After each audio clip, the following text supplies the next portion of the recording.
Olá pessoal, esse é mais um vídeo para a nossa disciplina de Laboratório de Ensino de Matemática e o assunto de hoje é a literatura e o ensino de matemática nos anos iniciais. Meu nome é Antônio Maurício e sou professor dessa disciplina do curso de licenciatura da Universidade Federal de Pelotas. Olá, me chamo Larissa, sou acadêmica do curso de licenciatura em matemática e monitora da disciplina de Lema 1. Para começarmos o assunto de hoje, nós vamos fazer a leitura desse livro, Amigos para Ler e Contar, de Nilson José Machado. Depois nós vamos falar um pouco sobre esse autor, que é uma referência importante na questão da leitura e da literatura nas aulas de matemática. Esse livro foi editado pela editora Scipione e faz parte da coleção Histórias de Contar, cujo próprio nome já explica, já insinua uma dubiedade. Histórias de contar números ou histórias de contar porque serão contados? E assim começa a nossa história. O 1 e o A foram passear, saíram pelas ruas alegres a cantar. Olhando para cima, sem prestar muita atenção, se encontraram em uma esquina, foi um susto e um tropeção. O 1 disse, ah, e o A disse, Vá procurar sua turma, o A disse ao 1.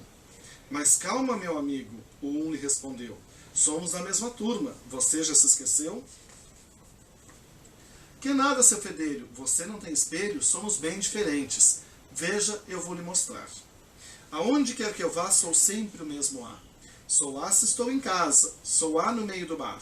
Sou A no fim da linha, sou sempre o mesmo A. Você, meu caro 1, muda conforme a brisa. A gente nunca sabe direito aonde pisa. Sou 1 e meu valor depende de onde estou. Sozinho assim sou 1. Sou 1 e 21. Porém, já faço pose e valho 10 em 12. Você tem duas caras, o 1 ouviu do A. Não são somente duas, são bem mais, veja lá. Sou 100 e 103, sou 1000 e 1006, e posso até valer 1 e 1000 de uma só vez. Assim já é demais, não posso acreditar. 1 e 1000 de uma só vez? Impossível, disse o A. É claro que é possível, e sem esforço algum. Sou 1, também sou 1000, se estou em 1001. O 1 seguiu a bola, mostrando seu valor, e o A dizendo, bola, sou só A, que horror.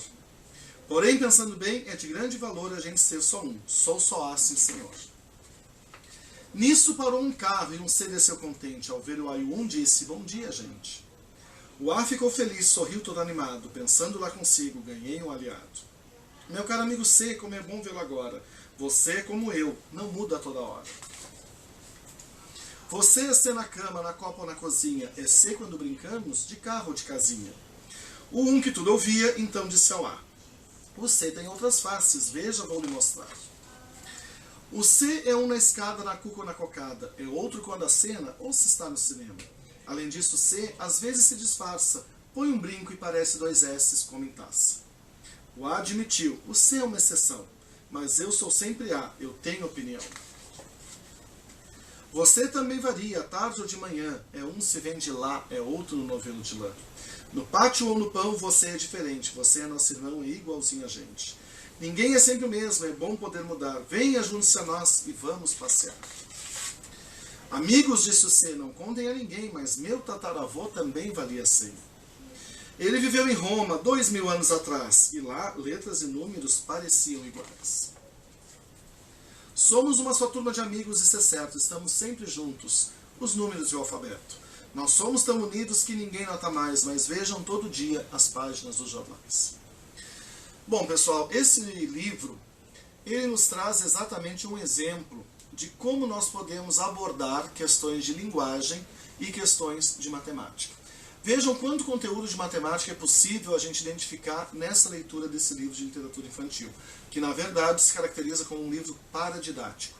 Ele foi produzido com uma intencionalidade de ser utilizado para trabalhar a matemática nas salas de aula. Nós temos a questão posicional dos números, nós temos números romanos, nós temos os grafemas e fonemas no que se refere às letras, temos muitas funções diferentes que podem ser abordadas através deste livro. Nilson José Machado, como eu falei antes, é autor dessa importante obra, Matemática e Língua Materna, Análise de uma Impregnação Mútua. Esse livro é uma obra de referência no que se refere às relações entre língua e ensino da matemática. O autor problematiza na obra essa impregnação que há entre a matemática e a linguagem. A questão da literatura da matemática, ela não é novidade. Monteiro Lobato, na metade do século passado, já escreveu, por exemplo, a Aritmética da Emília, entre outros livros que tratavam de conteúdos escolares na literatura. Temos ainda outras obras importantes, como essa de Adair Nakarato, Escritas e Leituras na Educação Matemática, ou ainda de Kátia Smolli e Maria Helena Diniz, Ler, Escrever e Resolver Problemas, Habilidades Básicas para Aprender Matemática. Toda essa literatura está à disposição, porque a literatura e a matemática podem ser boas aliadas para se trabalhar com os alunos dos diferentes conteúdos matemáticos. Entretanto, temos que ter cuidado ao trabalhar com a literatura e a matemática, porque não podemos fazer seu uso indiscriminadamente. A Larissa irá nos indicar alguns cuidados que devemos tomar ao utilizar a literatura junto com o ensino de matemática. Entre os cuidados que a gente tem que ter para aplicar a literatura infantil para as crianças, a gente tem que conhecer a história para apresentar um melhor desenvolvimento com as crianças a partir do livro. A gente tem que lembrar também que nenhuma exploração matemática deve vir antes da leitura. O ideal não é explorar um livro por semana, e sim explorar diversos dias ou até mais semanas e fazer mais atividades com o mesmo livro, não fazer apenas uma atividade, explorar mais o livro. Não é necessário a gente ter um livro para cada criança, para cada aluno, e sim a gente pode fazer em grupos, em duplas e até utilizar o mesmo livro com a turma toda. Por exemplo, vocês viram que a leitura desse livro foi feita para todo o grupo com um livro só, tomando cuidado sempre de mostrar as imagens, de problematizar o que a gente está trabalhando. Como a Larissa falou, conhecer a história é muito importante, porque se o professor não conhecer a história, ele não vai saber que explorações ele poderá fazer e vai acabar fazendo, como foi dito pela Larissa, uma ou duas atividades. E um livro é um material muito rico, que pode ser trabalhado por uma semana, duas, mais tempo, partindo de outras atividades. Também é bom lembrar que todas as aulas do professor não tem que necessariamente contar com uma história infantil, com um livro de literatura. Nós podemos trabalhar com um livro ao longo de um mês em momentos esporádicos durante as aulas. Ainda é importante fazer a leitura em partes do livro, porque nós não precisamos fazer uma leitura contínua no mesmo momento. Dentre outros elementos, as crianças devem gostar da história, se envolver com ela. Porque se as crianças não tiverem gosto pela história, será mais difícil o professor poder manter a sua atenção e então desenvolver o conteúdo. Agora, o principal, como falou a Larissa, é que a história do livro infantil, a história literária, não pode ser atropelada pela matemática. O fundamental é que o aluno se encante com a história. E que, como um subproduto, então, dessa leitura, que tem que ser uma leitura que dê prazer para as crianças, que não seja uma leitura pesada, o professor possa aproveitar, então, para desenvolver alguns conteúdos, tomando o livro como ponto de partida.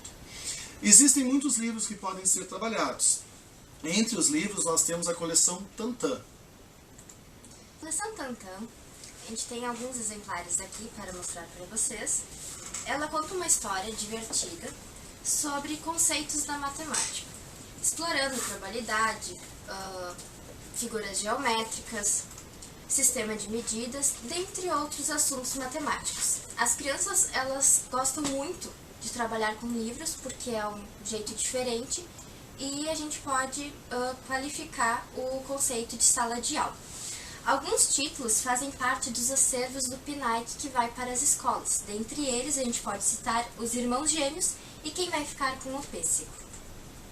É importante também destacar que cada livro traz no final orientações didático-pedagógicas para pais e educadores. Ou seja, trabalhar com literatura exige muita criatividade. Quando o professor não tem ainda essa criatividade desenvolvida, porque não costuma trabalhar com literatura, essa coleção pode auxiliar, porque sempre ao final de cada livro virão dicas de como desenvolver, após a contação da história, algumas atividades. Como a Larissa falou, são diferentes conteúdos trabalhados, e nós temos então mais de 30 títulos diferentes à nossa disposição.